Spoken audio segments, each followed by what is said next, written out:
and then fall over the bed as I'm trying to come back. That's, that's just me.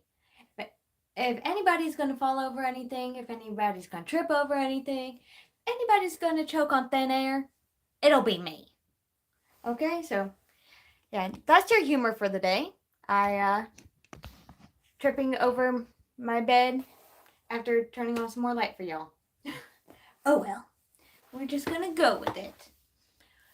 So I hope y'all have had a good Sunday so far. It is daylight savings, so hope y'all got some good sleep last night. I did not. I don't know if it was because I was overtired or if finally started back on my medication, which took the doctor almost a month to refill and a lot of pestering. And even then, it was 2 weeks after I'd finished my medication up that they actually refilled it. So that's a whole nother story. So I don't know if it's because I was overtired. I mean, I am a little stressed.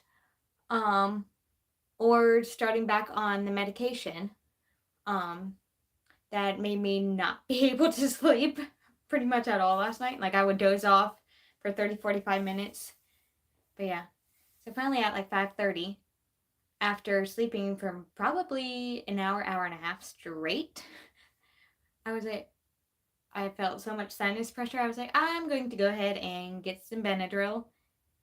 Yeah, don't take Benadryl at 5:30 in the morning when you have to get up for church. Just like 2 hours later. The product of what you see right now, like minimal makeup, like not just like straightening and spraying my hair hoping it stays. Yeah, this is a product of like 20 minutes this morning, but it's like I was in junior church, so it's fine. All the kids care about is me showing up and playing with them. And that's fine. Yeah, I did refix my hair when I got home because the little girls, they like to play with my hair. It's kind of like pulling, but hey, you know what? If it keeps them quiet, and if they behave while doing it, and they share my hair, that sounded really weird, but if they can share all this, they can. If not, Miss Becky says, nope, we are not going to play with my hair anymore. So, but yeah. So pretty much this is a product of 20 minutes after taking Benadryl at 5:30 in the morning and waking up not even getting out of bed until like 8:15, which I don't recommend that when you have to leave an hour later for church and you have to look nice. Anyway, that's my rambling on about this morning. I hope y'all actually got some good sleep. And our what did we used to say? Let's see. Something awake, alert, enthusiastic, something like that. I don't know. Help me in the comments if you remember how that thing goes. So as you can see from the title, we are doing the song He Keeps Me Singing. I think there's another hymn or another title for this hymn. But I can't remember what the other title was. Oh well, He Keeps Me Singing. So, yeah, it took me a while to figure out which one to do today. So, if y'all have any suggestions, any requests, let me know in the comments below because that way it saves me time. You get to hear what you want to hear, and I want to make y'all happy. And by giving you what you want. So this hymn was actually published comparatively not that long ago. It was published in 1910, which is 113 years ago. But I've done some really old ones, and I've done a couple newer ones. So this is right in the middle. Oh, and by the way, all of my information is coming from Then Sings My Soul by Robert J. Morgan, published by Thomas Nelson. Get all that out so I don't get copyrighted. See, this hymn actually came from tragic circumstances. And it kind of hints at that in verse 4. Though sometimes he leads through waters deep, trials fall across the way. Though sometimes the path seems rough and steep, see his footprints all the way. But honestly, I didn't think this would have a sad backstory, because it's a happy song. It has that little bounce to it, little pep, making it happy. It's easy to remember. By the way, this was one of the first hymns that one of my students learned to play by ear when I taught piano for a little bit. This hymn was written by Luther B. Bridges, and he also composed the music to this. And he began preaching at 17 years old. Well, I did not see this earlier, when he was attending Asbury College in Kentucky. I really haven't done much research looking into it. Probably should, but Asbury College has been in the news because of the revival / worship service. I haven't done much research, so I'm just going to call it what the headlines and everything says it is. A revival there at Asbury. But yeah, Luther Bridges began preaching there at 17 years old when he was a student. Pretty neat. After he graduated from Asbury, he became known as a wonderful pastor, evangelist, and church planter, not planner. Sorry, all the sinuses and stuff. I feel like I'm not enunciating very well. I'm sorry. But yeah, he became a wonderful and effective church planter, pastor, evangelist, and honestly, I think that's what America needs nowadays. So, anyone willing to follow in Luther Bridges' footsteps? He did marry, and he ended up having 3 little boys. See, he was 26 when he wrote this hymn. See, his future seemed settled. As settled as an evangelist and church planter's life could be. But he knew he was in God's will and everything. But he took his family to stay at his in-laws' place in Harrodsburg, Kentucky, a little southwest of Lexington.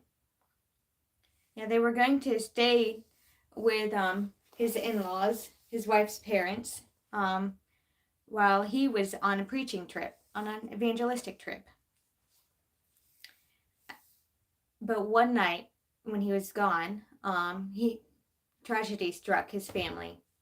See, a neighbor witnessed that, who couldn't sleep, much like me last night, who couldn't sleep, rose up. He was going to probably get a drink or something, but he glanced out his window, and a look of horror just fell over his face. He saw that his neighbor's farm, Luther Bridges' in-laws' farm, was engulfed in flames. He ran as fast as he could across the field to sound the alarm, to be like, hey, you need to get out. Come on, you need to get out. Your place is on fire. But he couldn't get there in time. Luther Bridges' in-laws escaped, but his wife and all 3 of his sons died. And there's a little note down at the bottom. It says, Dr. Alfred B. Smith, the Dean of Gospel Music, says that Luther Bridges himself was at his in-laws that night and had to be restrained by neighbors from re-entering the collapsing inferno. That's sad. I can just imagine Luther Bridges' pain and Sorry, Lottie, I'll have to call you back. I was getting a call, but I could just imagine his pain and his sorrow watching as his family pretty much burned to death and not being able to do anything about it. Now, I mean, obviously, losing your entire family in one night at one time is tragic, and you'll be filled with just an overwhelming, incredible amount of grief. You see, he suffered, and I mean, oh, I wouldn't say rightly so, but I mean, I guess, sorry, my words are not coming out right because I am exhausted. But I mean, he suffered, and I mean, in all honesty, we all probably would. He suffered from deep, almost suicidal depression at the loss of his entire family. It took him several months to recover from that. Then he recalled a passage in Job, Job 35:10, which I never have my Bible with me when I'm doing this. I mean, I always mean to, but I don't. But part of Job 35:10 says he gives us songs in the night. And from that verse, from that time, he wrote both the words and the music for He Keeps Me Singing. And about 4.5 or so years later, Luther Bridges married again and became the general evangelist for the Methodist Episcopal Church, which kept him busy for the next 18 years. And during World War I, which is about that same time, he traveled to Belgium. I never pronounce this right. Russia and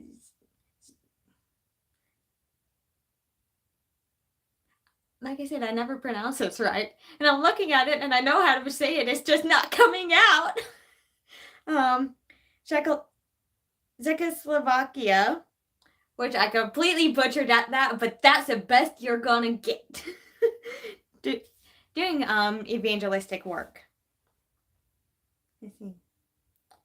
So that's pretty neat. Such a happy, like an almost happy-go-lucky hymn has such tragic beginnings with his whole family passing away in one night and him not being able to do a single thing about it. So I thought that was pretty interesting. It kind of reminds me of backstory to It Is Well. Who wrote that? I just did this and I cannot remember who wrote It Is Well. Oh well. Spafford. Yeah, it reminds me of Spafford and his family. Well, his children passing. And he and his wife couldn't do a thing about it. Anyway, enough on the sad stuff. Let's play.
sorry it's a little longer and I rambled at the beginning, but you know what?